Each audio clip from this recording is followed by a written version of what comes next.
Hafa and good morning. Thank you everyone for being here. The Committee on Education, Air Transportation and Statistics, Research and Planning will now convene this informational hearing. It is now 10:12 in the morning. For the record and in accordance with open government law, public notices were sent out via email to all senators, stakeholders, and all main media broadcasting outlets on January 30th, 2019, and the second notice on February 4th, 2019. With me today are Senators Amanda Shelton, Senators Kelly Marsh-Taitno, Senator Sabina Perez, and Senator Camacho Torres. Thank you for being present today. The purpose of this informational briefing is to help the committee and the general public understand the challenges and setbacks regarding Guam International Airport Authority's position with their current capital improvement project of the International Arrival Corridor and the recent lawsuit with Duty Free Shoppers Guam. The hearing will also address the budgetary constraints imposed on GIAA. And I'd like to just recognize those who are here today. Mr. Frank Santos, Ms. Jean Ariola, Ms. Rolinda Fumasi Ali, Mr. Havalana, Mr. Ricardo Duenas, Mr. John Rios, Mr. Victor Cruz, and the Executive Manager / Senator Tom Atta. As a chairperson for the Air Transportation Committee, I'm dedicated on ensuring that GIAA is in a position of continuing its efforts in increasing awareness of travel requirements as mandated by Federal Aviation Administration and remaining in compliance with the Transportation Security Administration, as well as providing reliable airport services to the residents of Guam, tourists, and key relations with domestic and international partners. We will focus, but the overall picture will be on the priority of GIAA's capital improvement projects set forth to meet the regulatory requirements of FAA and TSA, and maintaining excellent airport services while examining GIAA's cost control measures and budget. I understand that GIAA has encountered hurdles on the International Arrival Corridor project, and the scheduled completion time has lapsed. We'd like to know if any of these hurdles have been remedied or an action plan was implemented. In addition to the major construction hurdles, we would like to understand your position of the lawsuit with duty-free shoppers based on the covenants between the main concessionaire agreement and the Mama Bear agreement.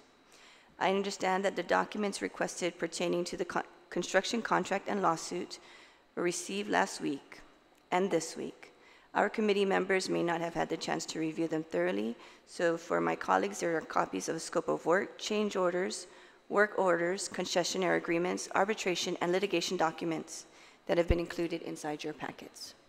And I'd now like to open the floor to Mr. Atta I believe he has a presentation for the Guam International Airport Authority. Thank you, Madam Chair, and thank you, Senators, for taking the time to join us here, or to give us this opportunity to discuss some of the issues that the airport is working on right now. With me, of course, is the Chairman of the Board, Mr. Ricardo Duenas, and maybe I'll defer to him for now for opening remarks, and after that we can go ahead and start with the presentations. Thank you, Senator Atta. Madam Chairman and Senators, as Tom mentioned, we appreciate this opportunity to come before you and provide some information and clarification on some of the issues that have come to light during the past few weeks regarding the International Third Floor Corridor and some ongoing litigation that the airport has been involved in over the last few years.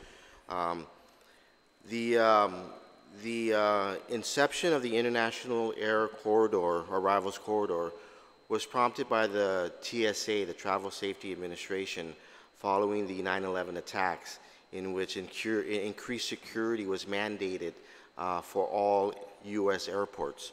At that time, there was no funding that was put in place for this mandate.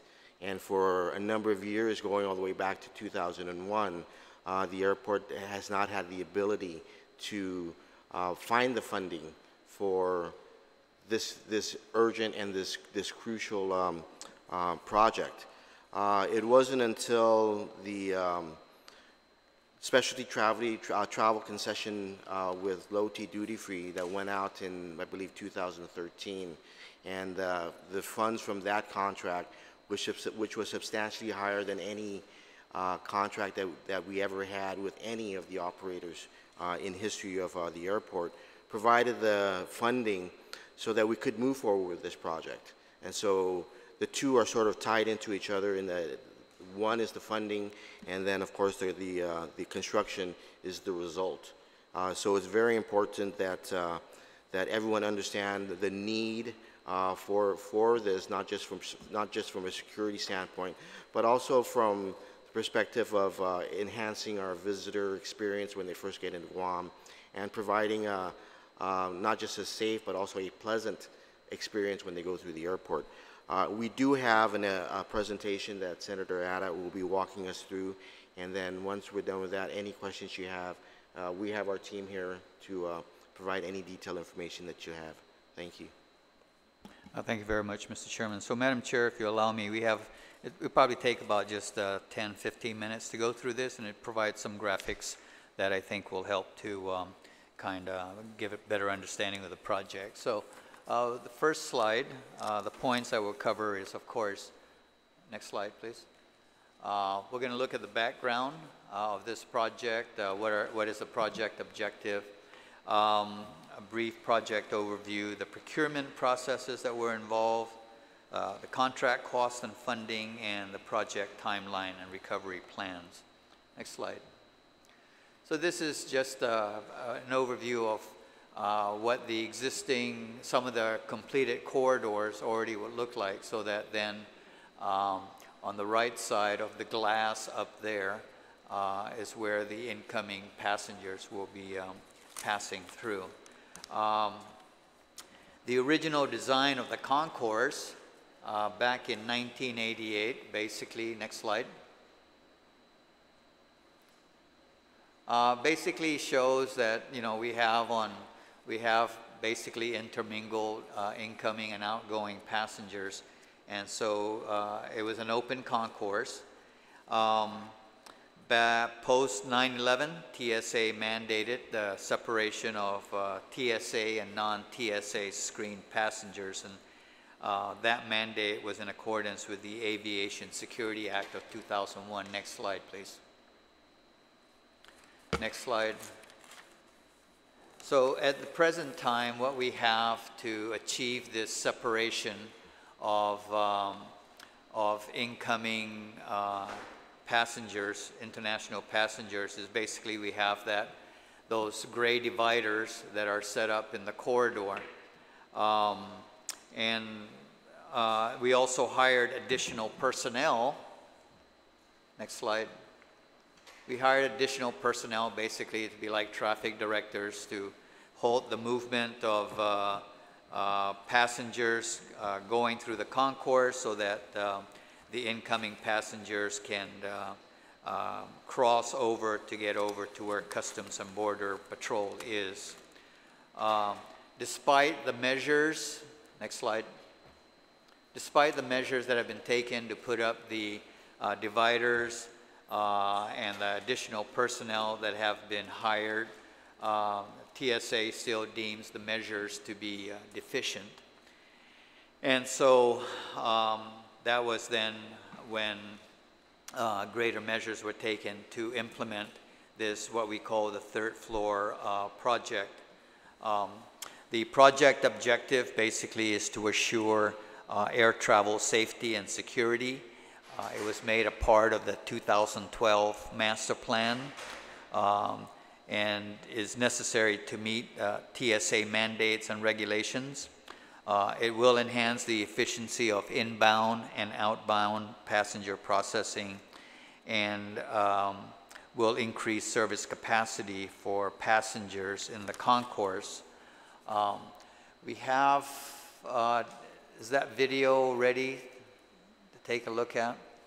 So this here is a conceptual, we're going to do a conceptual walkthrough of the concourse. So where you see the green spaces there, that's the new concourse that's being constructed.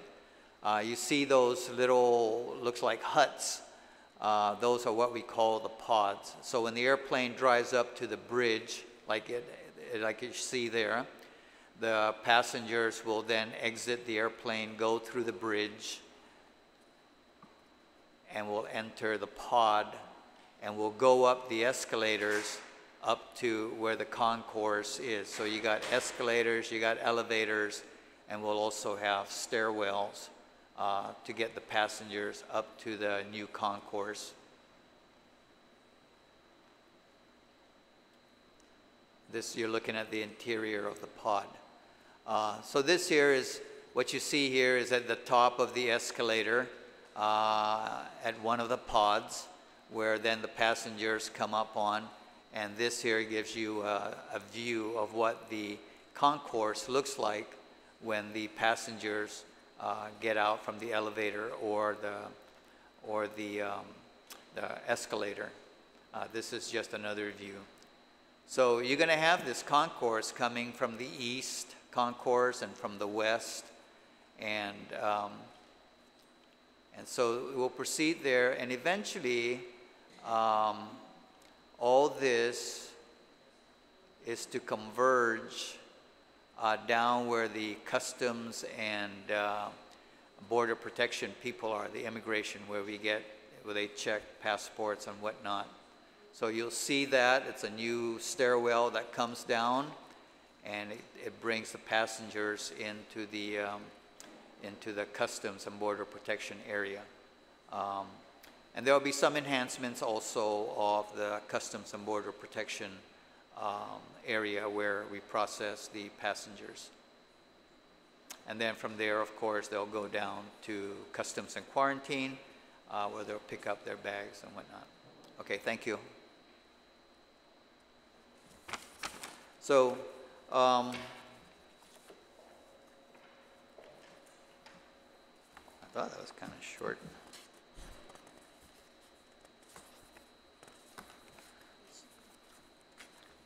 So some of the details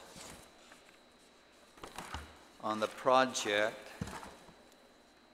is that the physical planning for this corridor started, it was included in the 2012 master plan. And at the time when it was put into the master plan, it had an estimated cost of $54 million. And at that time, it's what we will call the rough order of magnitude.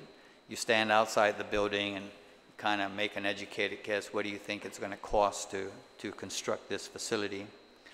So the figure of $54 million was arrived at.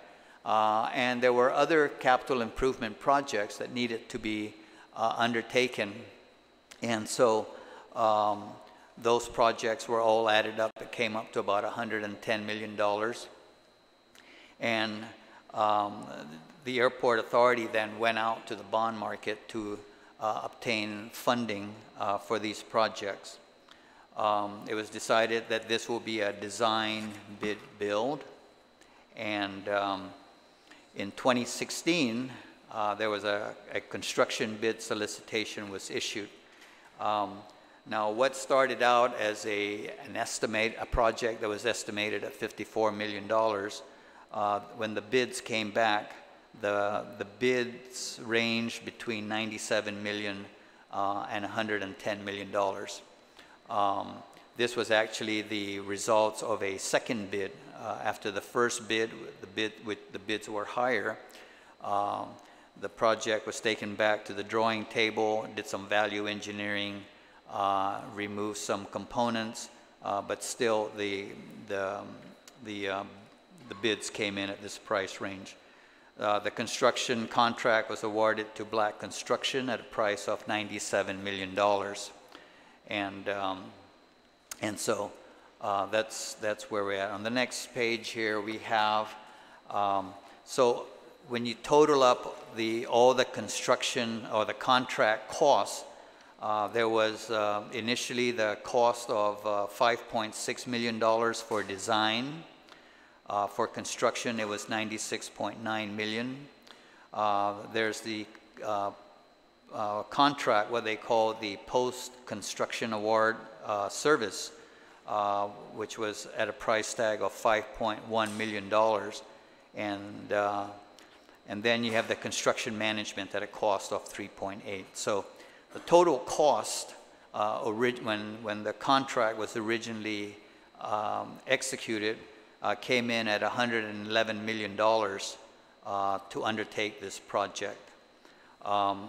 The notice to proceed was issued on March 1st, 2017, and with a contract completion date of September 13, 2019. Fast forward, we take a look at where we are at today. Today, the design cost, when it was finally completed, went from 5.6 million to 7.7 million. That's a cost overrun of 37.5%. And that can be explained by the fact that when the bids initially went out, so the design was completed, they went out and they bid it out and found that it had a real high price tag. So they had to take it back to the drawing table, redesign it, and that additional work required an additional $2.2 million to complete. So that explains that cost overrun. The construction contract started out at $96.9 million to date, with 4 change orders so far. The cost has so far come up to $98.7 million. Then we have the PCAS, the Post-Construction Award Service. That started out at a price tag of $5.1 million, and so far that there's been no cost overrun there. Construction management, it originally was at a $3.8 million price tag. To date, it is at $6.3 million, which represents a 65.8% cost overrun. I want to point out that these high percentage cost overruns is that it's just a quirk of when you start with a small number, when you start with $1 and you increase it to $2, that's a 100% increase. If you have $1,000 and you increase it by $100, it's a negligible percentage increase, right? So to go from 3.8 to 6.3, yes, but the bottom line is that the total cost of the original contract cost was $111 million. To date, that cost has risen to $117.8 million, which represents a 5.7% cost overrun. So now there are, so it begs the question, so is this it? Are we gonna complete it with $118 million? And I should note that there's additional proposed change orders, and the value of those proposed change orders is a magnitude of about $12 million. The reason for a lot of these change orders is that the design and the actual condition of the structure are really not matching. So when they open up walls and open up ceilings, they're finding that there's pipes and other infrastructure that's in there that was not shown on the architectural drawings. So as a result, you have to make some adaptations, and that costs money. So that's the purpose for a lot of the proposed change orders. Contract completion date, as a result, is slipped from September 13, 2019 to July 2020. So how's this project being funded? And $96 million of that is coming from the revenue bonds that GIAA has borrowed. And there's also an additional $21.7 million in FAA grants that's available, and that brings us to $117 million. If additional funding is needed, then of course GWA will need to go back to its budget and see how we would reallocate funds. Just a brief background on the procurement history. On the design, the RFP solicitation was issued back in 2013. There were 18 firms that obtained RFP packages. 8 firms responded and submitted proposals. And ultimately the contract was awarded to a firm called E&A Engineers, and that was accomplished back in January of 2014. The contract cost to date is $7.4 million. Construction management, the RFP solicitation was issued in February of 2015. There were 27 firms that obtained the RFP packages. 11 firms submitted proposals. And the contract was awarded to a firm called SSFM International. That was in 2015 at a original cost of $3.8 million. Currently, it's at $6.3 million. The construction itself, the construction contract, the invitation for bid was issued initially in May 2015. That bid was canceled because it was just too expensive then. We went back and it was reworked, and then the solicitation was issued again in August of 2016.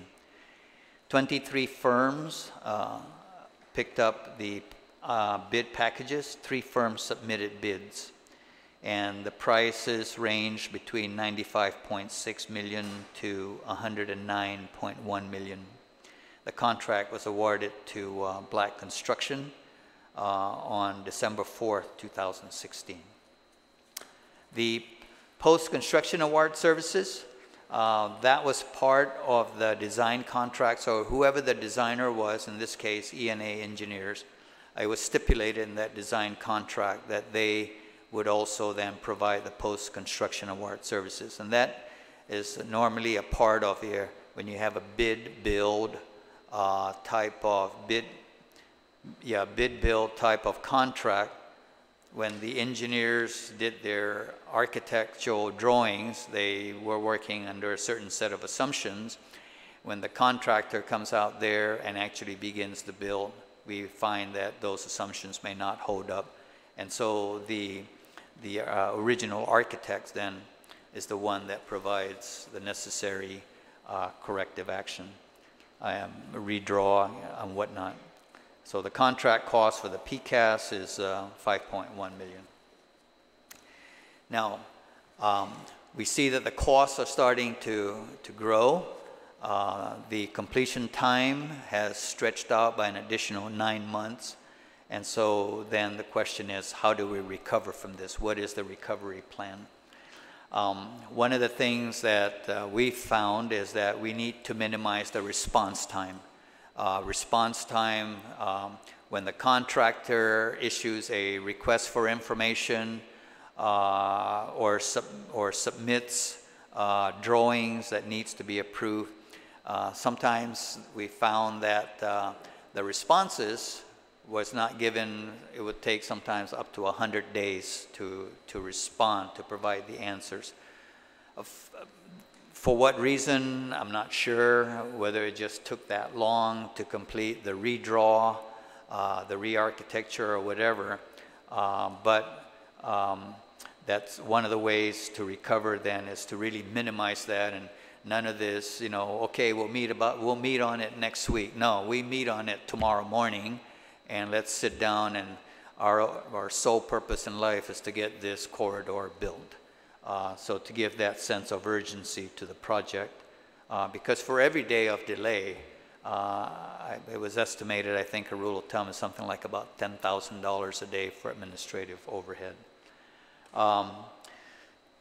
We got to maintain that active dialogue between the airport, the contractor, the construction manager, the architects, so that everybody's talking to each other, and so it's constantly touching bases with everyone. Are your questions being answered? Are you getting what you need? The construction contractor will be submitting a recovery plan. Would he be adding more workers to the site?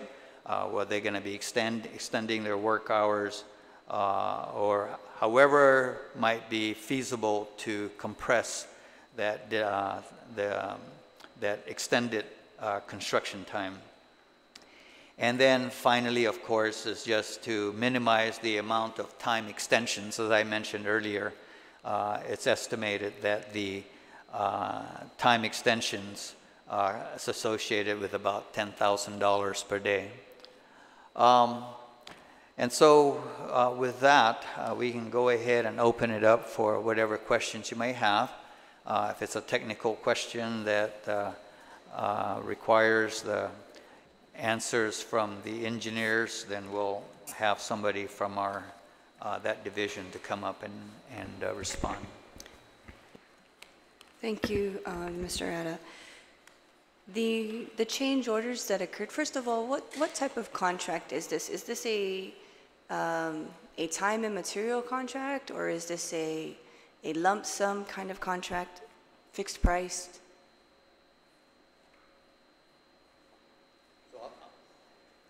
I'll have Mr. Vic Cruz respond to that. He's our engineering supervisor. Thank you. Yeah, the project is a time and materials, meaning that as a contractor completes segments of the project, he can submit a billing for whatever has been completed. So it's sort of a time and material type of contract.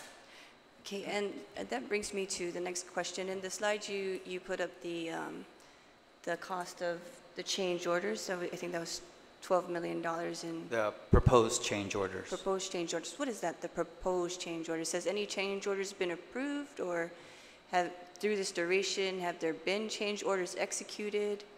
And what are some of those change orders? Those change orders are proposed change orders, which they're still under review by the construction managers. They have to be vetted out by the construction managers and verified. A lot of them, it has to do with, like what was mentioned earlier about site conditions, things that needed RFIs to be answered by the design of record. So those are just proposed. They still have to be vetted out and negotiated and discussed with the contractor before it's finalized and turns in and executed as a change order. So it's roughly showing a $12 million price on them, but that could drop based on the negotiations and then vetting out whatever the work is. Can you explain the difference, or perhaps explain a little bit more to the public what a time and material contract, the general explanation of what it really is? Okay, the time and material is, well, the contractor will start up front working on the project, and then based on the time and materials of him ordering materials, he would start on the project, and then he would bill us after those have been put in place.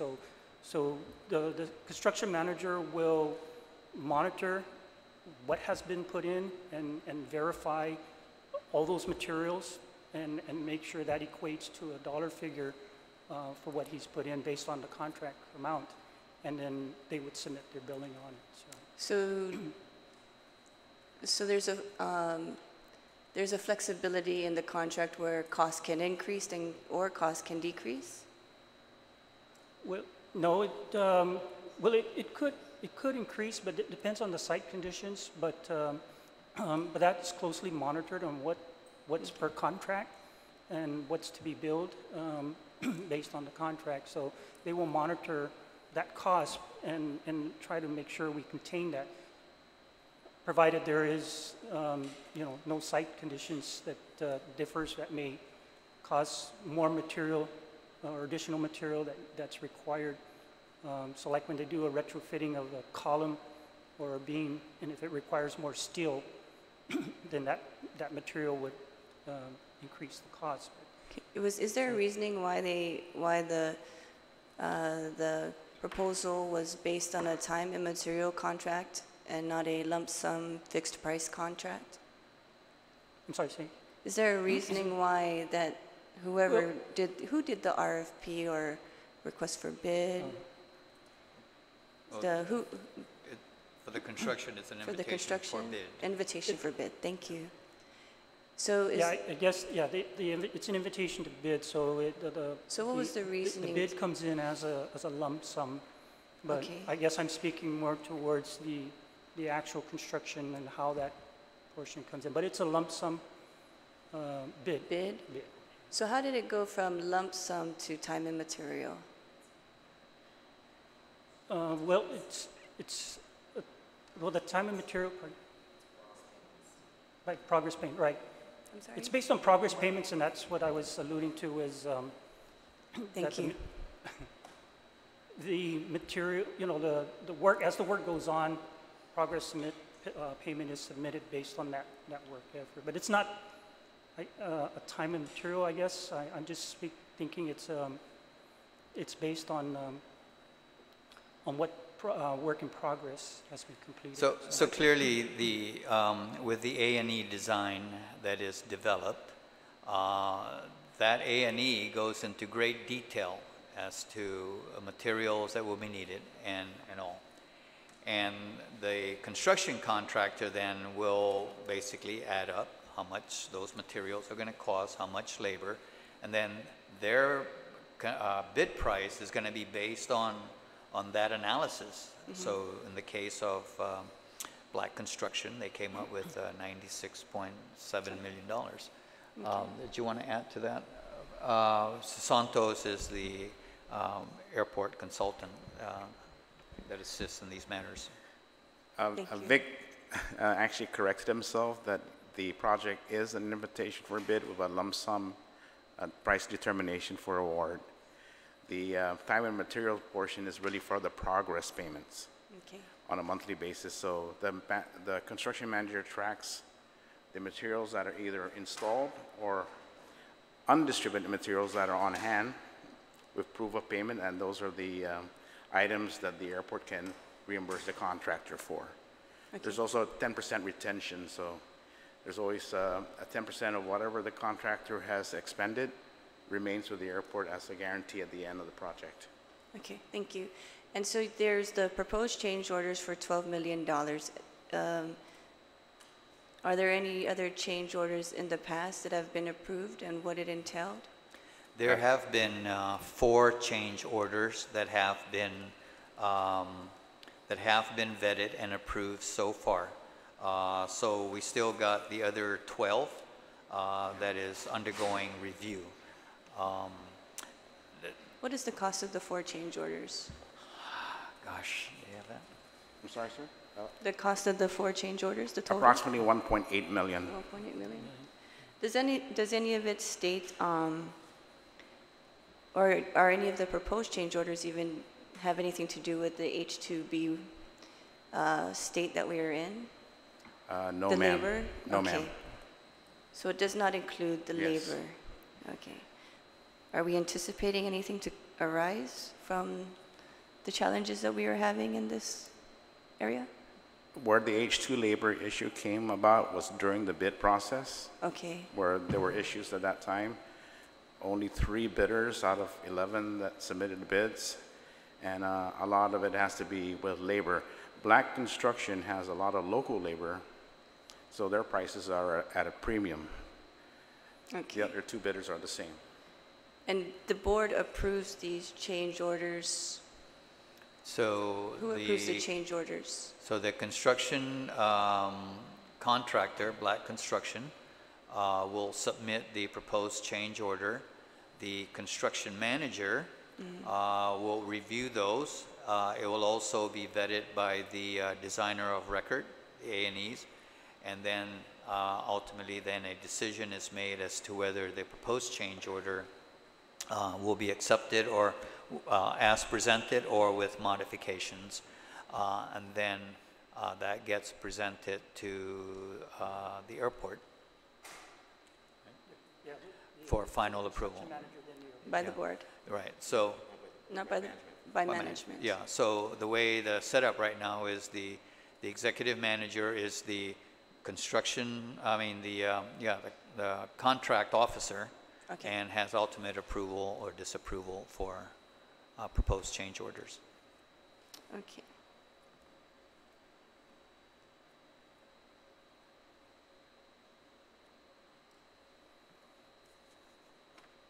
Would any of my colleagues like to ask a question? Senator Ferris?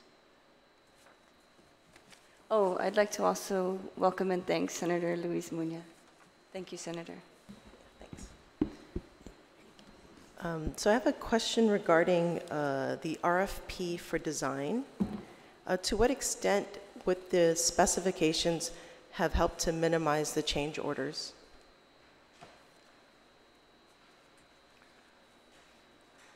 Well, first of all, with the, I think what we're finding a lot is at this point is that what was originally on the design does not exactly match up with the site conditions. Like I said earlier, sometimes when, just last week, there's a part of the construction that requires the installation of a brace. And the design, when it was looked at, it was just there was no infrastructure in that ceiling. And when they opened up the ceiling, they actually found all kinds of wire cables in there. So that's going to require some additional work to relocate those cables and whatnot. And that's where then, additional change orders could come in. To adapt to those actual conditions. Part of the problem is that the as-built, what actually exists behind those walls, not a lot of that was not available. It was lost during Typhoon Paka, and so at the time then, I think there was a requirement that. That as we were going to be doing non-destructive inspection of the structure itself. So we can't be breaking down walls to verify if in fact there's what infrastructure is behind that.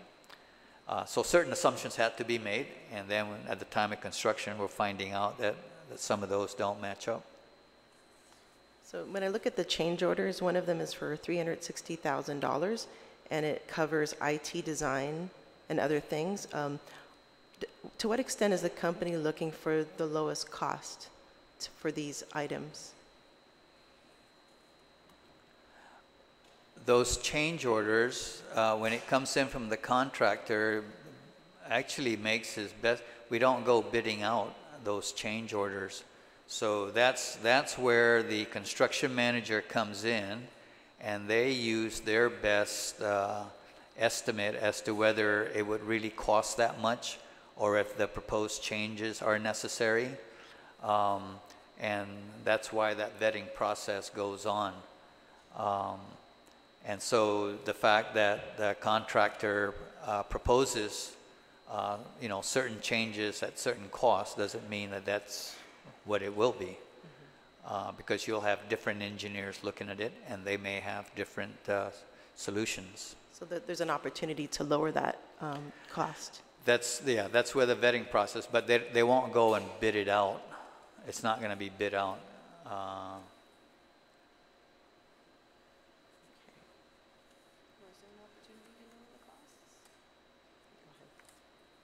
Was there an opportunity to lower the cost of the previous change orders? I would imagine through that vetting process that is undertaken by your construction manager and your design of record.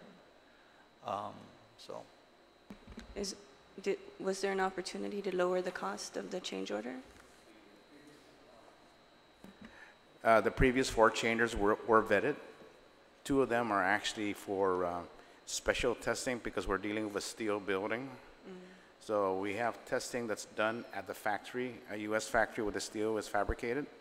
Then there's also daily testing with steel here on Guam. So those were based on industry costs from specialized inspectors. Okay. Thank you. So yes. Yes, ma'am.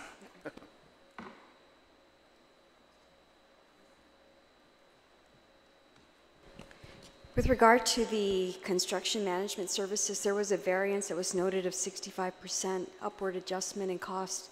And I took it that that's not any cause for alarm. Is that your position? Because it seems of all the price increases, that was the most stark of the construction management services.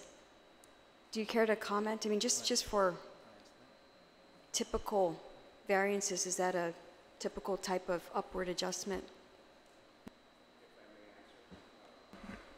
Senator, the CM service, the construction management services, was the initial amount was for a certain time frame.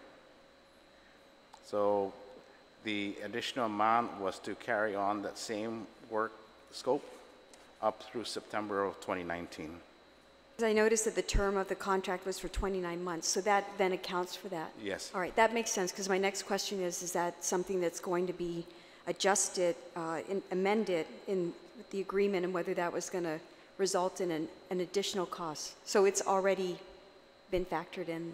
Through September 2019. Okay, so that makes sense. Thank you. You're welcome. Senator Munoz? Good morning. My apologies for the delay. I might have missed something, but I guess my questions are, like, what is the main reason for the delay of the construction? Is there like a specific reason why there are delays?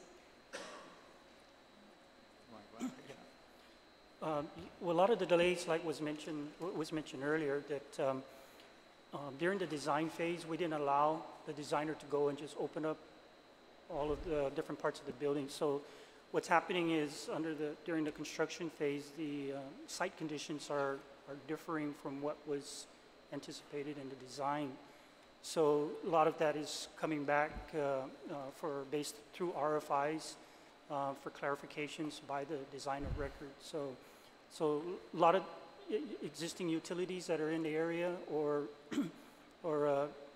conditions to the structure that what was anticipated in the design for a certain type of bracing, some adjustments had to be made. So that's where the difference is happening at.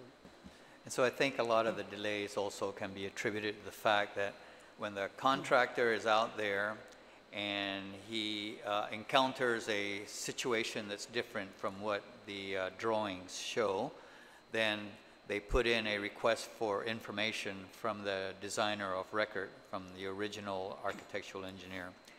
And sometimes the response time is not as quick as we would like it to be. There have been some requests for information that has taken over 100 days.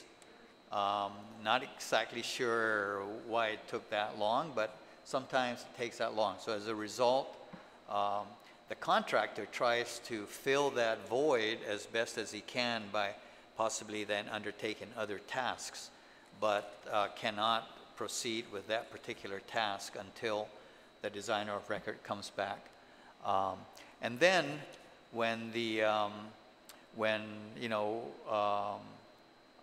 have submittals, the contractor may come up with a solution, with a design.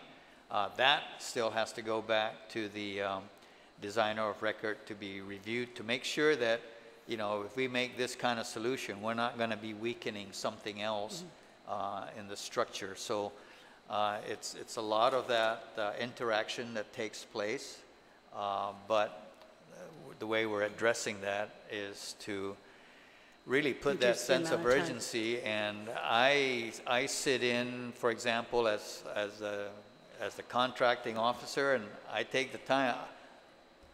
Half of the time I don't understand what these guys are saying, but You know, I can know, imagine, yeah. I know that it doesn't fit well with me when something comes up and they say, okay, let's meet next week. No, we're going to meet Right. tomorrow. Well, at $10,000 a day, that's, Yeah, I guess it's pretty so- important. So it shows that you have FAA grants to recover the excess cost because you went from 97 million to 118 million. And this is to date, so is there an opportunity to obtain more grants because there obviously is going to be more costs because there is going to be more delay because right now. So do we have opportunity for more grants to complete the project? So I'll let Mr. Santos respond to that insofar as federal grants. Yes, Senator, we're actually working with the FAA on using what we call our annual entitlements, which are based on the number of passengers, enplanement passengers that we have. Okay. Normally, it averages about $4.5 million a year. And based on our latest discussions with them, we're trying to get those entitlements up through 2024, so as a reimbursement also. Up to 2024? Right. Okay. My final question, because, you know, with all the construction and the delays, you know, there is an obvious effect on the vendors, right? Is there a plan in place to maybe help the vendors or assist them in this process while the construction's going on? So it's going to be chaotic up at the airport over the next, over the next number of months until this place is completed, this project is completed. So the one most affected, of course, is the Lotte concession there, even the food court.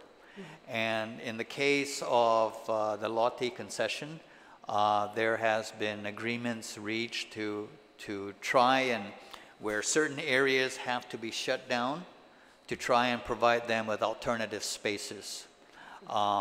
And we also recognize that because of the construction that's going on, it may have a negative impact on the sales. And so there's been some concessions made in terms of possibly reducing their rent, for a certain period of time. So the airport recognizes that. They have sat down and met with the concessionaire to be able to try and mitigate it as much as possible. Okay, thank you. Thank you. No more questions, Madam Chair.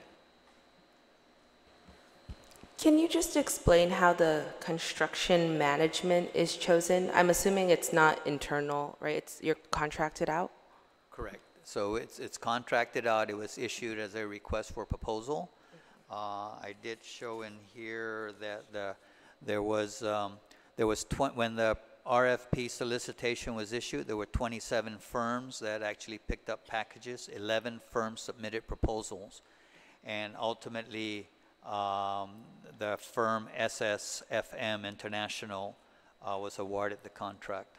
Okay, and then the $5.1 million for the post-construction award service, if the proposed change orders are approved at $12 million or any amount that's approved, will this post-construction award service cost also increase, or will that remain the same till the end?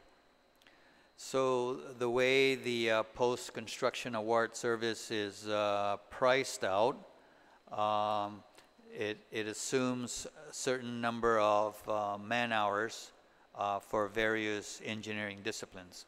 So they assume that we're going to be needing, 50 hours of mechanical engineering time, and that's priced out at a certain amount per hour. And I can only assume that if we exhaust those hours, they will be coming in for change orders then. Okay, thank you.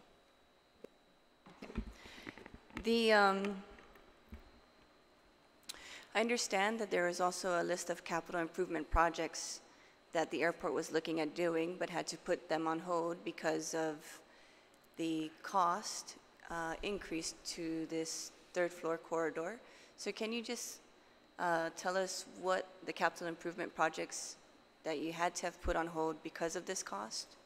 So when the airport went out to the bond market, there was actually 3 projects that it had listed to fund. And that was of course, the third floor corridor. There was the parking garage. There was the commuter terminal, I believe it was. And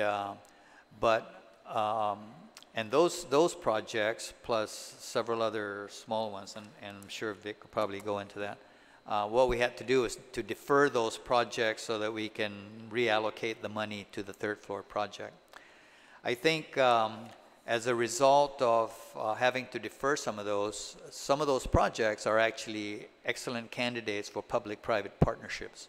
So, for example, the public garage construction, that is a prime candidate for a public-private partnership. The airport will lease out the property for $1 a year for the next, for the next 30 years or whatever. In principle, this is how it will work. Senator. Okay. In principle, okay. It's like the Simon Sanchez High School, right? Yes. So the property was leased out for $1. The developer comes in, uses their money to build the structure, and in this case, then the developer is guaranteed that the availability of that property for the next 30 years. Time that will be sufficient to recover the investment that has been made. Of course, regulations will have to be put in. You can't be charging through the nose for parking fees and whatnot. But that's an excellent candidate for public-private partnerships. And I think that's one way to address those projects. There are other projects on the list, which I don't know if you want. Maybe Frank can address some of them. Yes, sir. The additional projects are there that reflect renewal and replacement.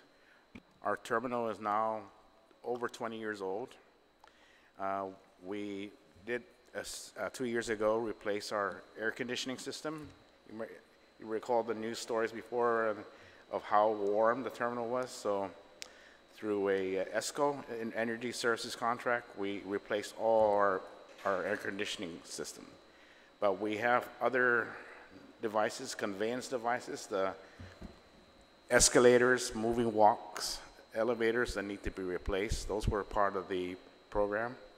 We have furniture that needs to be replaced or added on. The flooring at the terminal, we wanted to replace that. We have additional loading bridges that we were forecasting to replace, but we spent more on trying to get 1 or 2, 3 more years of life onto them through maintenance.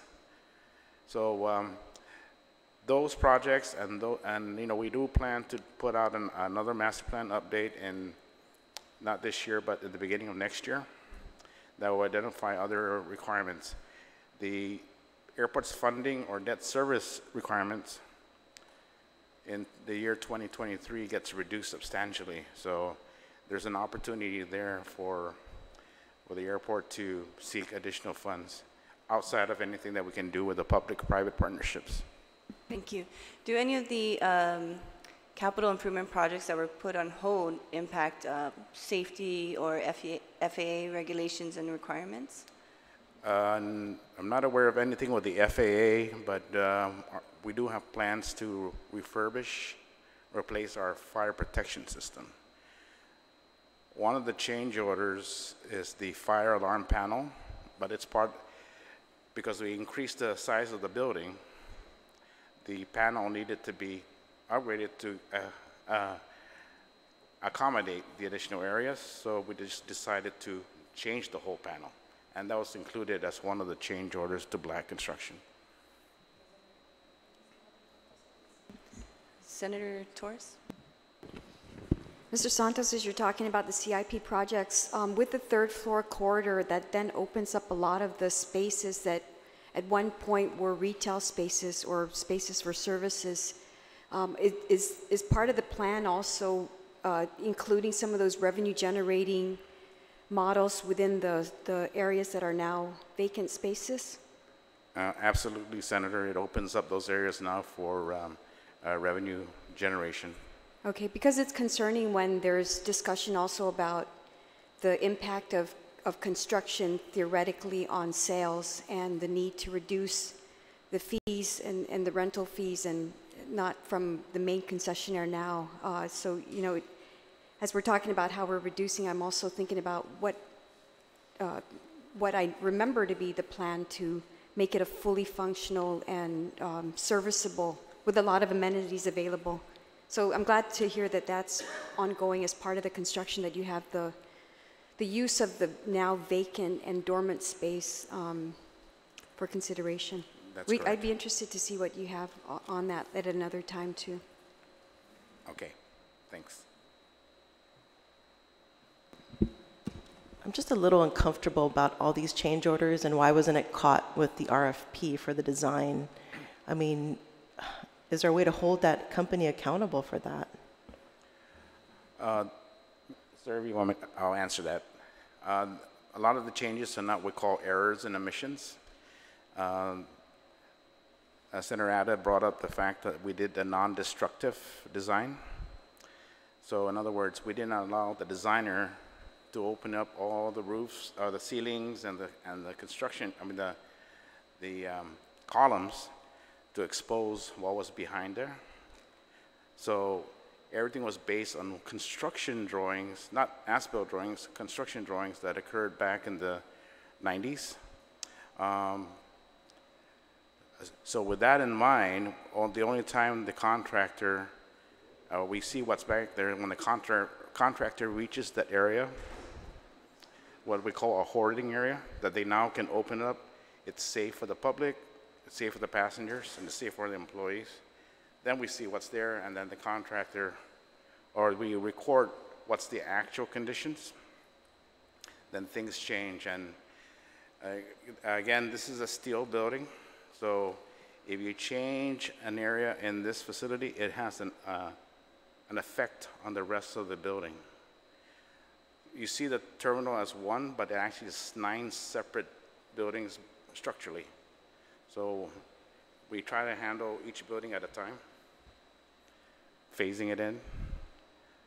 So to answer your questions, we don't consider the changes that are in front of us right now as what we call errors and omissions by the designer.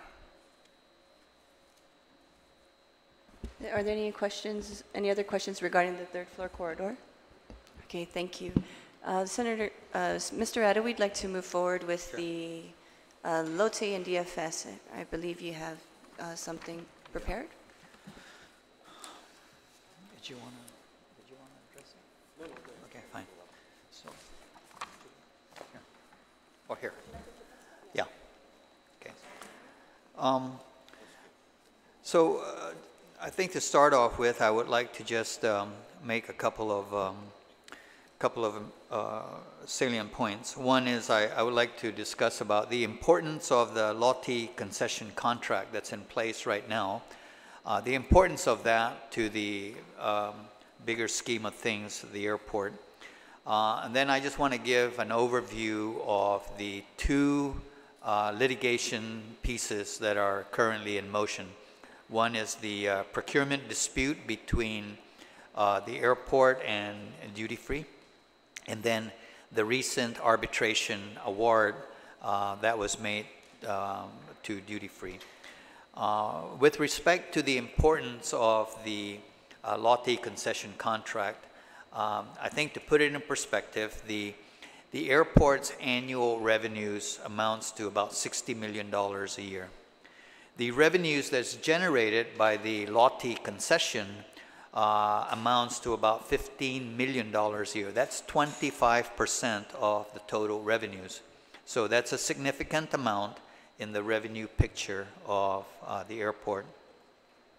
The annual debt service of the airport to pay off the bonds that it has outstanding is approximately $24 million a year. And I would say that about 40% of that is funded from the LOTE revenues. So from that perspective, that LOTE concession is very important to the airport and must be protected. That revenue source must be protected as much to the extent that we can. There are currently 2 litigations that are in play. One is the Lotte GIAA concession contract. Just a little bit of background to show there that the request for proposal for the concession contract was issued back in July of 2012. In April of 2013, a contract was awarded, and it was awarded to Lotte. Almost immediately after that, in April, the first protest came out, and then it was followed by a series of protests by Duty Free. Finally, on February 2nd, 2018, the first judgment came out from the court in favor of Duty Free. On February 5th, 2018, the airport filed an appeal to the Supreme Court of the judgments that have been made. And then finally, April 9th, 2019, oral arguments are scheduled before the Supreme Court. So then this whole dispute has stretched out over a period going on 6 years. Now, the premises for the dispute are really threefold. One, that the solicitation method that was used was improper. The court, Duty Free, when they filed their objections, indicated that the use of the competitive proposal, the RFP, was the improper solicitation method, and instead should have been the invitation for bid. So that was one of the premises for the dispute. The other premise for the dispute was the airport's failure to adopt and promulgate concession and lease criteria by regulation pursuant to Public Law 21-135. And finally, there was a number of technical procurement violations that DFS pointed out as that the airport failed to adhere to, such as maintaining and certifying complete procurement records and implementation of an automatic stay. In February 2nd of 2018, the Superior Court came out with its decision and its order. And basically, there were 3 points to that court action. One is the court said that the airport's RFP should be voided, and we should set aside the contract that has been entered into. But then in the next paragraph, the court says, but in the public interest will be best served if Lotte remains as the duty-free concession operator. These very points you would find in the court documents. Then the third point was that the court orders the airport to abide by the terms of the current specialty retail concession agreement. And so after this order came out, the airport filed an appeal to the Supreme Court, and finally on April 9, 2019, the oral arguments are scheduled before the Supreme Court. So that's where we are at with the procurement disputes.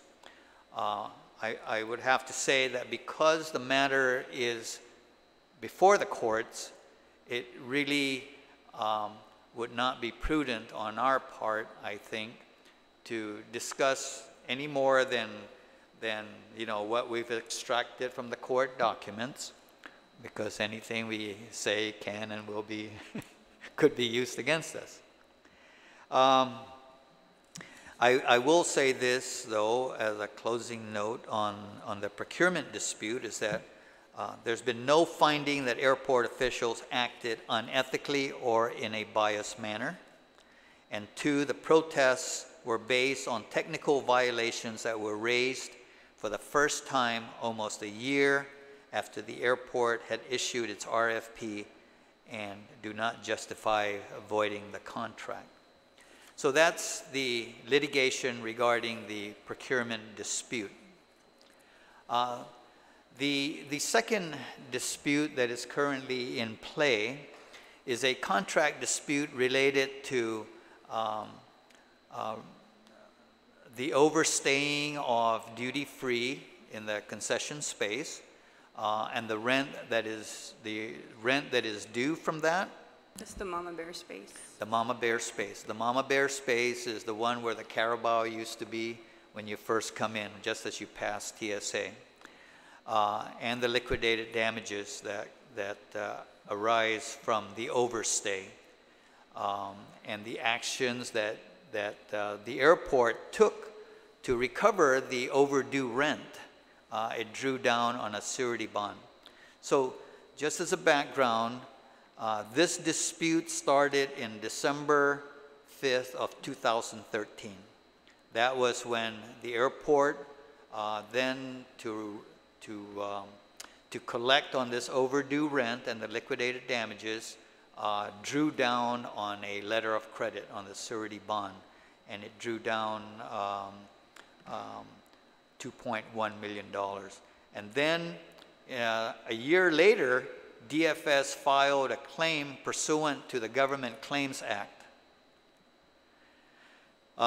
Finally, fast forward, a lot of legal maneuvers and whatnot.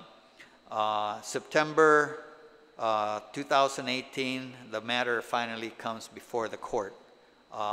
It comes before the court because, and then on December 26th, the court issues a decision and an order. The premise of the dispute basically is 4 points. One, the duty-free lease expired on March 2011, and it overstayed until July of 2013. The airport claimed liquidated damages according to what is called the Mama Bear contract for the overstay in the amount of $2.1 million. The airport drew down that amount from a consolidated bond or line of credit, which there was $3.9 million in that line of credit. DFS argued that the airport could only draw down $250,000 at a time. At that rate, it would take 9 drawdown transactions for the airport to be able to recover that back due rent and the overdue rent and the liquidated damages. So ultimately, it came before an arbitration board, and the arbitration board awarded DFS $2.3 million. 1.9 million, basically the arbitration board said airport returned back $1.9 million, $388,000 for attorney fees and $85,000 in costs and interest. The Superior Court affirmed the tribunal award, and when that occurred, then the airport filed an appeal regarding this award, filed it to the Supreme Court on January 23rd, 2019. And so that matter is before the courts also, and I would respectfully ask that we really would not be prudent for us to comment any further on the matter. Thank you, Mr. Heda. Just a couple questions. The tribunal award, does that include the 6% per annum since 2013? Yes. Yeah, that represents the costs and interest. So what would be that amount then from 2013, the 6% per annum? The breakdown that I was able to get from the tribunal document award itself was $85,000 in costs and interest, $380,000 for attorney fees, and then 1.9 million to be returned back to the performance bond. Yes, and then there's also the tribunal total of 152,772. Was that not in the, it says right here, these awards? Am I looking at an incorrect document? Well, while we, I just wanted to ask, who is the attorney that is the attorney who's hiring the attorney? Is it the airport hiring the attorney, or is it Lotte hiring the attorney to represent them in this litigation? No, on this litigation. Can you turn on your mic, please? On the arbitration litigation, it is airport counsel which hires. They represent us. So Lotte has no involvement in the arbitration. So who's the airport's counsel? Cavo, Fisher, and Jacobs. What is it? Cavo, Fisher, and Jacobs. Okay. And they've been the airport's counsel since? They've been airport legal counsel for a number of years, yes. Since when? It predates me, but how long has Cavo, Fisher? Can you push your mic, Ms. Anderson? Possibly 8 years, 8, 9 years? Yeah, it's like 8 to 10 years. Yeah. 8 to 10 years, so it's 2019, since what, 2000, since 2000? They were our counsel during Camacho's administration. Okay, so 2010. Okay, thank you. And I have a question.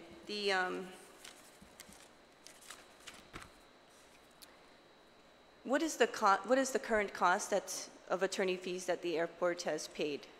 Is it airport paying the attorney fees, or is it Lotte paying the attorney fees? It's the airport that's paying the attorney's fees. The Lotte does not indemnify the airport for any legal costs other than the procurement lawsuit, which is... What does that mean? The procurement lawsuit is a lawsuit between the airport and DFS regarding the award of the specialty travel concession. So that is the only lawsuit that Lotte has an agreement to reimburse the airport for legal fees. All other legal fees for all other matters are borne by the airport. So this particular case with the tribunal award is paid by the airport. That's correct. Does Lotte in any way reimburse the airport? Lotte is not involved in that lawsuit at all. So how much does this cost so far? How much did this cost the airport so far? I believe it's in the neighborhood of about 600,000. Yes. About 600,000 to date. Keeping in mind that this lawsuit goes back to 2015. How long have we had this? It's soon after we drew down from the LOC. Which was what year was that? 2014. So what's that number that they're throwing out, that 35 or 40 million dollars have been spent in legal fees between the airport and...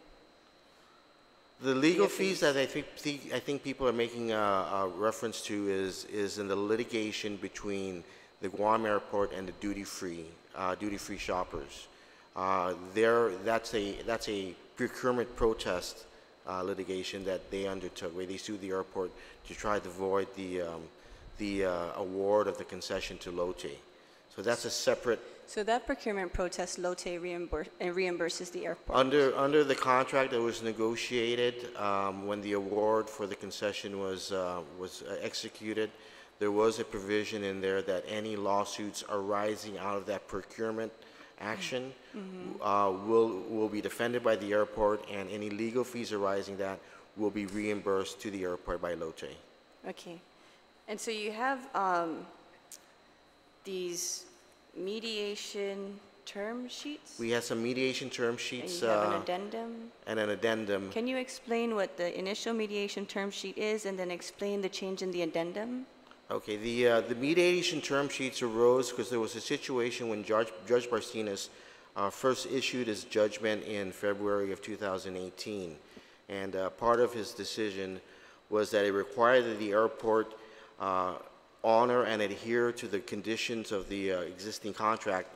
Although he determined that it was void, he said that the airport, in the interest in public interest, that we should continue to honor the contract until such time as a new concession is put out for bid.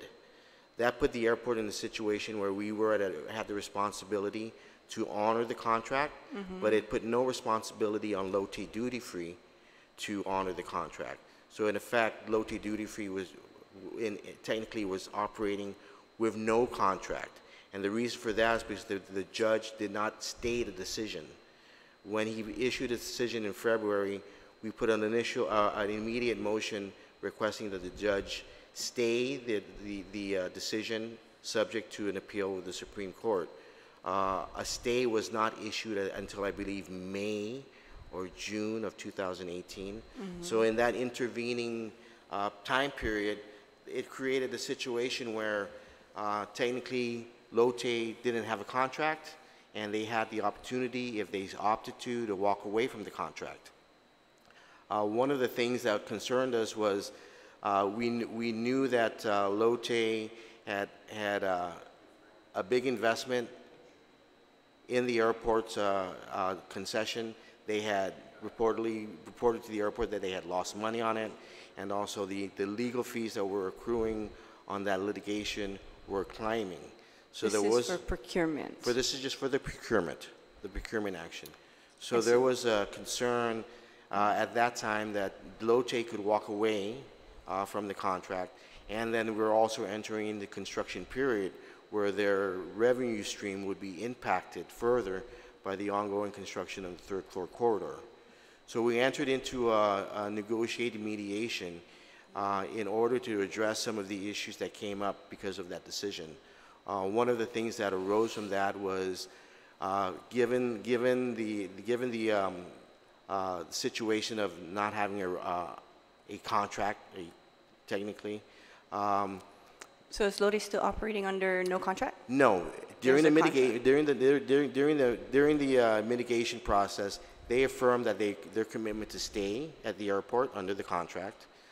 They also waived any right to any claim on any legal fees that had been incurred and paid to date and going into the future. So you're saying that Lotte is agreeing that if they do lose this case, this procurement case, or if the case is lost, under that mitigation term sheet, yes, that's one of the concessions. They will not come back and they would not come back to the airport and hold them responsible for those legal fees. Saying you owe me this money because That's we right. didn't prevail. In the event that we were to lose the appeal.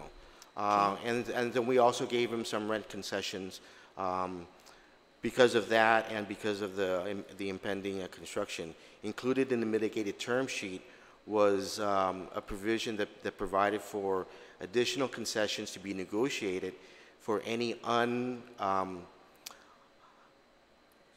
additional construction impact that were not anticipated during that negotiation. So on the second term sheet, the addendum to the term sheet, after going through our evaluation of the construction progress and the schedule, there was an identification of additional impacts to their operations resulting on the construction. And so the addendum was to address those costs that they would incur, or that loss of income. And that came in the form of a negotiated formula to handle all interruptions of business during the construction period, to standardize it. So does the addendum supersede the initial? It doesn't supersede the initial MTS. It's an addendum to the MTS. Okay, so it's a modification. That's right. But there are still things that still stand in the initial mediation term sheet. Yes, those stand. Those are in place. Okay.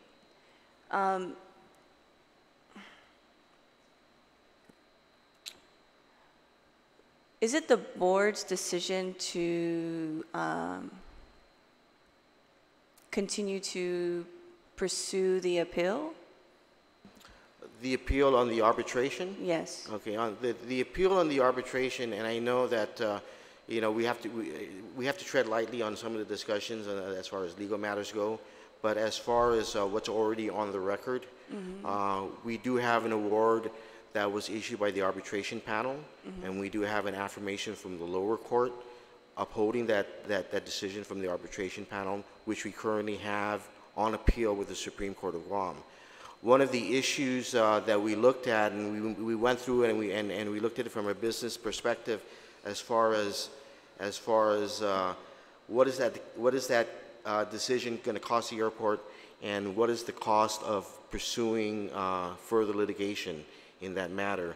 And one of the intervening issues that we felt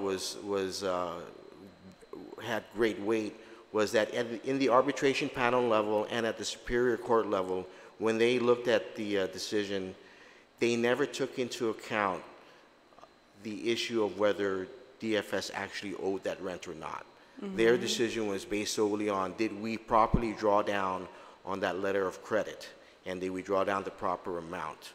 They never opined or they never even addressed the issue that yes, there is back rent that's owed, and there is back rent that was not being paid, and the airport went through and exercised their rights under the letter of credit, and we took the money out of that to cover that. So the issue was the manner of how the amount that was taking at that time. The manner and the amount that we took, and there's arguments on both sides. The airport is confident that the opinion of the arbitration panel was flawed for a number of reasons, and a number of those arguments were not really addressed at the lower court. And we feel that once those are brought up at the Supreme Court level, that we will prevail in that action as well. So was it the board that? The board did make the decision. Are they the deciding factor? Yes, okay. The board did make the decision to pursue the appeal on that matter. Okay. And who were members of the board during to the procurement contract that we are doing now? The members of the board was myself as chairman, Kathy Scrow as vice chairman, and then directors Bick Sopti, Lucy Alcorn, and Martin Gerber. Okay. There were two other board members that were conflicted from that decision. And so we're still going to appeal, GIA is still going to appeal the tribunal award? That's our current course of action, yes. Okay. And the expense that the airport has paid for specifically for this litigation, the tribunal award is $600,000 flat? That's correct. Okay, and then what about that 6% per annum in the, is that in the tribunal award? Okay, so there will be a 6% annum interest. Okay. If we fail in our appeal. Okay, and in your board meeting minutes on January 3rd, you have resolution number 19-21, and it says that the board hereby authorizes the authority to issue payment to Calvo Fisher and Jacob LLP for the general matters legal fees incurred in November 2018 in excess of the monthly cap in the amount of $40,905, and for general legal matters incurred in December 2018 in excess of the monthly cap in the amount of $105,024.18. So that's like $145,000. Is this specifically for the tribunal case? No, I believe that's for a combination of issues. And the airport is involved in a number of legal matters that we are billed for on a monthly basis. We do have, according to our contract with our legal counsel, we do have a cap, and anything that goes beyond that cap has to be approved by the board. So from time to time, depending on the matters that are coming before the courts for different litigation issues, we do go over that cap on occasion. And when we do, the board will review the billings and approve or disapprove the amount over that amount, over the cap. So what of this amount is the tribunal? I'm not sure. I'd have to have the management go back and check that. But also keep in mind also that is there any of this in this amount for the procurement? That possibly there would be some amounts that are procurement. Our agreement on the for the procurement with LOTE, yes, with the DFS concept, LOTE action. Yes, there may be some amounts in there. Our agreement on indemnification with LOTE is with LOTE. So when the legal fee, the bills come in, we are still responsible for paying legal counsel. So yes, there may be some amounts in there that are being paid that will be subject to reimbursement from LOTE in the future. They're usually the following month or so. Okay. And how does the reimbursement come? How does the reimbursement get paid? Is it like through the letter of credit, or is it through perhaps a discounted rate No, on they the actually rents? they actually remit payment to the airport for reimbursement.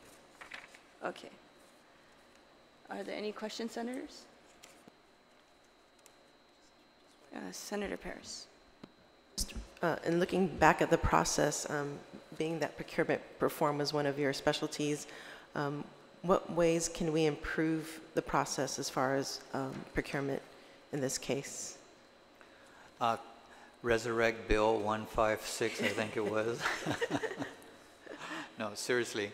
I think if you take a look at that bill, which was worked on for 5 different terms, and each time addressed various concerns, I think it's right to resurrect that and reintroduce it, because in there it incorporates the experiences that have been gained over a number of years with OPA, and the appeals that they've had to deal with, and a lot of that experience and knowledge that has been gained is actually incorporated in that bill. So to answer your question, I think that's where you would find a lot of the changes that needs to be made. Can you explain the elements of that bill? No. No? Okay. No, seriously. The current procurement law is really very one-sided. To give you an example, so when an award is made and a bidder feels that a protest is needed, that bidder has 14 days to file a protest. But then after the protest has been filed, the government does not have any time limit as to when it has to get back and make a decision whether it's going to reject that protest or agree with it, so that then it can go to the next level of the administrative appeal process to go up to the OPA. So conceivably then, if I protest, the government can sit on it, and you'll never elevate to the OPA. The procurement reform bill that was entertained in the 34th legislature requires that the government respond back, I believe, within 30 days, so that then a decision can be made whether it's going to go up to the OPA or not. There was also proposals as to how to expedite a decision at the appellate level at the court.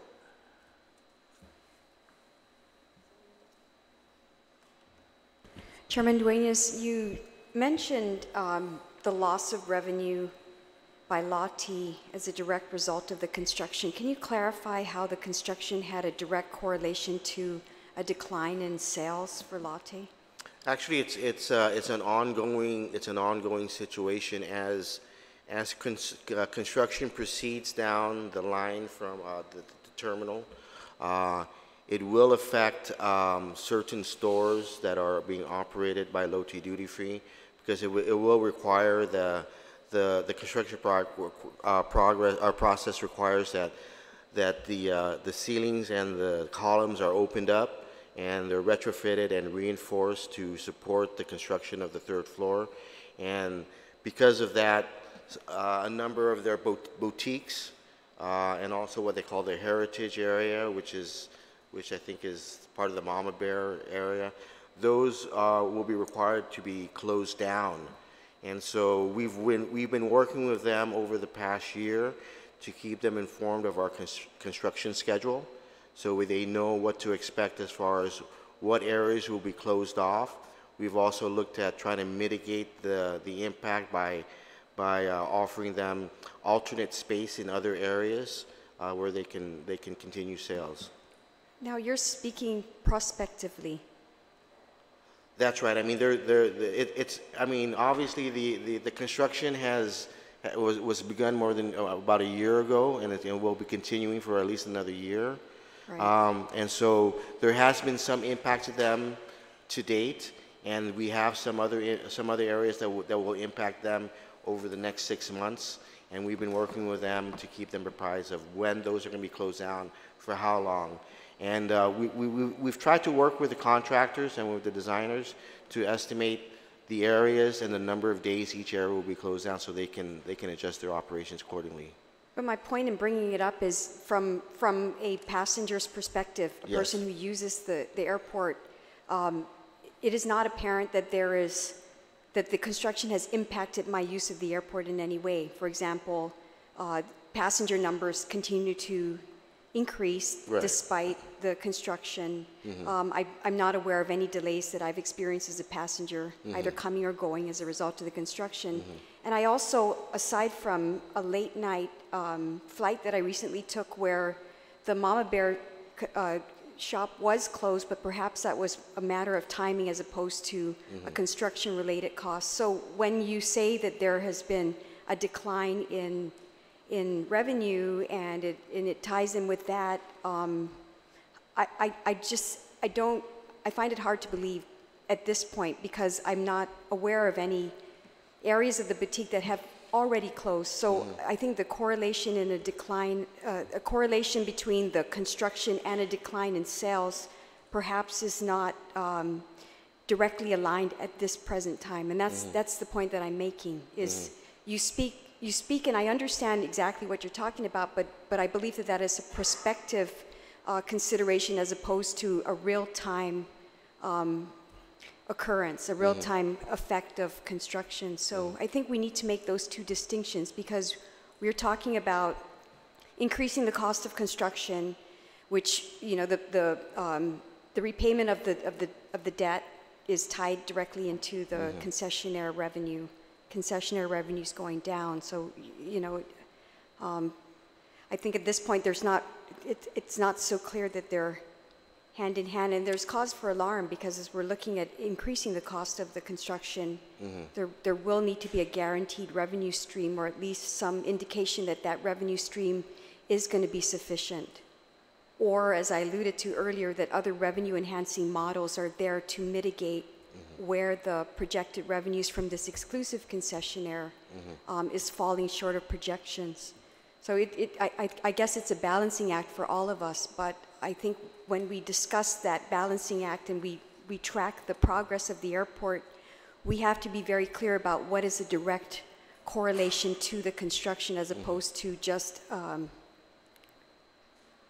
a business projection that didn't meet its mark. They're two distinct things. There are two sides to that equation. You're correct. I mean, as far as the impact on their operations, there is a real loss of square footage space that will affect them as the construction continues on. So yes, there will be actual floor space that they're losing for a certain period of time. How that translates into a loss of revenue on their side remains to be seen. They've also taken mitigating actions on their side as far as how can they prop up sales if they're going to lose that space, how can they relocate. So they're working hard to preserve their revenue stream as well. And so when we went into that agreement, we recognized that they are going to be losing physical space for certain periods of time, and that's an actual real economic loss to them.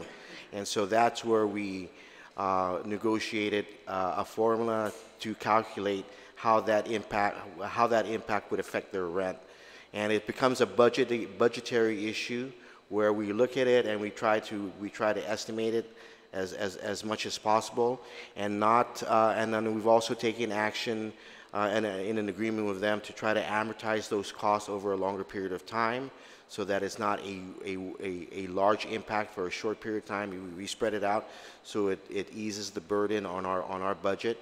And then also, although there is a loss because of those concessions to the airport's revenue, we're still within what we projected as far as adjustments to what we call our MAG, minimum annual rent equations. And so we've been able to spread that out over a number of fiscal years, over a larger period of time, diminish the impact financially to us. I just want to add that I want to congratulate the airport on doing some diligence and some risk assessment in looking at the cost benefit of all the legal actions that you're taking. That is in stark contrast to what your other transportation model is doing with regard to the port, where you are doing exactly what they didn't do. And I congratulate you for having the good business sense to manage it the way that it ought to be managed in terms of projections. And that's why we are all concerned about, we certainly are looking forward to finally having the third corridor and addressing the issues of the inbound, outbound passenger segregation. But we also, as users, and this being our main industry and source of income to the island, we want to support you and ensure that we actually meet the project within a reasonable time, and that all things considered are considered so that we do in fact have a method to repay and to continue to maintain the airport, not only in terms of usability, but in terms of safety, the way that it has been operated. So you have our support. We congratulate you, but I just wanted to point out that, I appreciate that you're looking out for the business and the revenue and the risk assessments that are so vital to these government agencies when it comes to litigation and expenses and the exposure. Thank you, Senator Torres. In the mediation term sheet, there's a section here that's regards to the rent, and it states, GIAA agrees to waive $175,000 per month of LOTE's rent obligation commencing on May 1st, 2018 for a period of 24 months, or as may be extended by the parties if necessary pursuant to good faith discussions. In the event GIAA is unsuccessful in its appeal in the protest litigation and LOTE is required to vacate the premises prior to expiration of the 10-year term of the concession agreement, then this rent waiver shall continue with LOTE until LOTE vacates the premises. What is the purpose of this $175,000 waiver? The $175,000 waiver was one of the concessions that we negotiated as far as what the impact would be for the initial construction period. That was during the first MTS. The first MTS. Yes, this is the first MTS. That's the first MTS, yes. When did the construction period that you saw in the construction period that it would impact LOTE? I think we began to see impact as early as, I think, February of 2018. And it was going to move forward for what we thought was for another six or 7 months. That total impact, we negotiated to be 175 and over a 24-month period to correspond with the construction, what we thought the construction period would be with extensions, with the delays and everything. So that was one of the ways we were trying to reduce the impact on each fiscal year, so that rather than it being coming in 1, 2, or 3 months when the actual impacts were occurring, that we would amortize it out over a period of time to lessen the blow on our financial situation. Which is the financial situation? Well, I mean, if we had to take $175,000 over 24 months is about $2 million. If we had to charge that off during the actual construction periods, okay, I understand. it would be concentrated in one area, and it would affect our cash flow positions. And then the agreement to waive the payment of percentage rent, if any, for the period of April 2018 through September 2018. What was the purpose of that? That was part of the negotiated concession. We came up with a dollar amount, and we tried to find ways to mitigate it over in a couple of different ways, so that the impact would be spread over a larger period of time. All right, is there any more questions? No? All right, thank you very much, gentlemen. I want to thank you, Mr. Rada, and again, congratulate you in your new position, and thank also the employees at the airports. I see that you are moving into a very well-oiled machine. They have done exemplary service, especially in meeting all the requirements needed and transitioning through the FAA guidelines and process. So thank you all, and thank you to the airport employees for your hard work. Have a good day. This now concludes our informational hearing. The time is 11:52 a.m. Thank you and God bless.